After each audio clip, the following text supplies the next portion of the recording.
Tasmania has become a destination for adventure and, of course, mountain biking.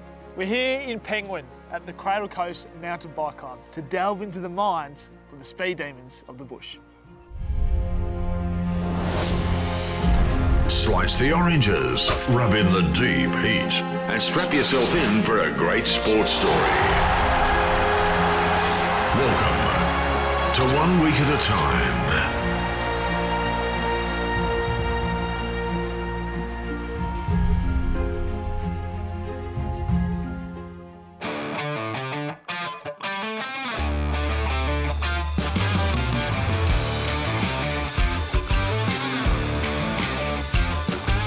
My name's Chris Dredwick.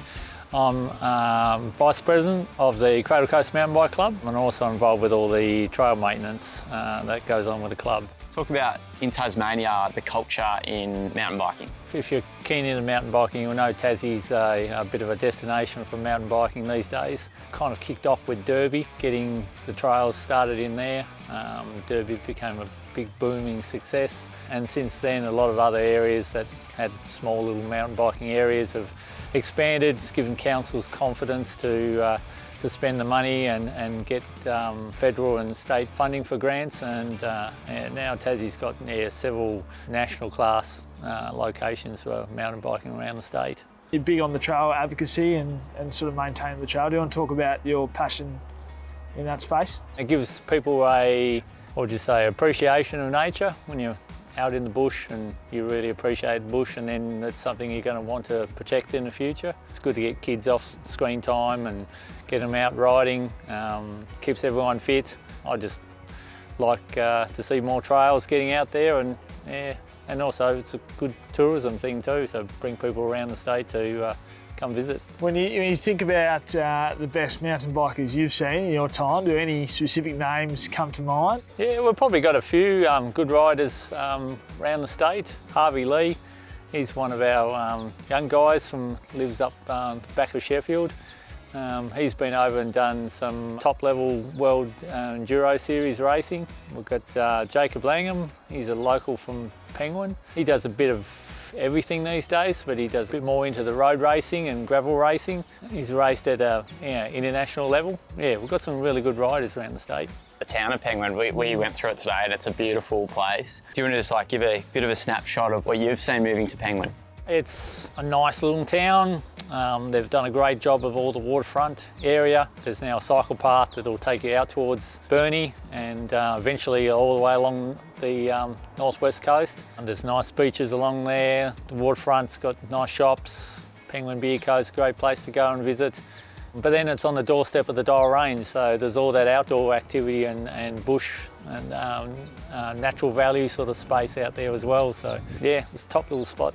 Cranky Penguin, what's the Cranky Penguin? Cranky Penguin was a marathon race that we used to hold. Had a short course, the not so cranky, about 40 kilometres, and the full cranky, which was about 70 kilometres. Oh, cranky. Yeah, it was a pretty good little race. It was huge amount of elevation. Yeah, used to get a lot of riders. We kind of lost access to some of the old walking tracks that we used to be able to use for that, so we haven't been able to run another one since, but we've got plans in the future to resurrect the cranky again.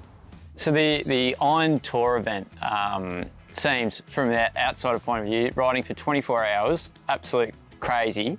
Tell us about that event. Guy I know, Andrew Cathard from Launceston, had sort of inspired me. He did a ride up here, and he does all these crazy big long rides every now and again. He went and did 10 laps of the full Montgomery Loop and Iron Tour 12k loop in a day, and I thought, well, that's a pretty cool effort. And we were doing a bit of fundraising for Relay for Life, and we decided that that probably wouldn't be a bad idea to do a sort of similar sort of event of that as a bit of a challenge to see how many laps you could do. So the Iron Tour-a-thon sort of was born then.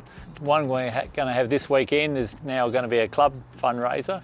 So it's similar sort of line. So you've got 24 hours to do how many laps ever you want to do, and you take up the challenge and see how many you get around. Ben Parsons did it last time. He did match the 10 laps, but in a bit of a quicker time. I managed to get 5 laps. It's a tough course. It's a solid climb, quite a rocky and challenging descent, and yeah, it tends to be your hands and your neck tends to give in before your legs do. And we've also added a what we call the Montgomery Burns. So the easier loop there is the Montgomery loop. So it's a bit of a stack loop. So you do Montgomery loop and then Iron Tour. So to make it a little bit easier for people who didn't feel like they could do Iron Tour, you can do as many laps of the Montgomery Loop as you can. We're just going to raise some funds towards doing up the Penguin Mountain Bike Park. We've had a 5-year plan of what we'd like to do with the trails in the area. We've now got a working group with the Central Coast Council. We've sort of come together. We employed Inspiring Place, their landscape architects, to come in and give us a bit of an overview of what the users of the park's like, things that we can do to improve it. They have now supplied us with a landscape master plan that the club's now going to work towards to improving the mountain bike park. So there'll be better facilities up here, more beginner friendly. We're going to add some adaptive mountain bike trail for people with disabilities, better car parking, bike wash, showers and toilets, all that sort of thing. And then we're also going to add some more trails into the Dial Range. So I think the next addition that we'll do is a further about 8 kilometres of trail in the Dial Range. It's we've got about 3.5 with funding at the moment, and we'll start chasing some funding for the rest of it down the future. But next thing in the line is to get the park, give it that more pizzazz and that more professional tourist destination sort of feel to it. People have got expectation now with Derby and Wild Mersey and Maydena and St Helens of a very polished looking destination. So we'd like to get the Penguin Mountain Bike Park sort of looking the same.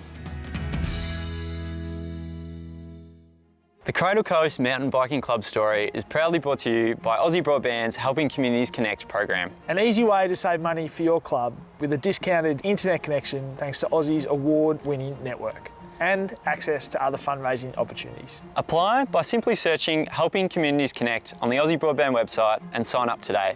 Or you can give the friendly Aussie team a call. Hopefully, we'll be telling your club story soon.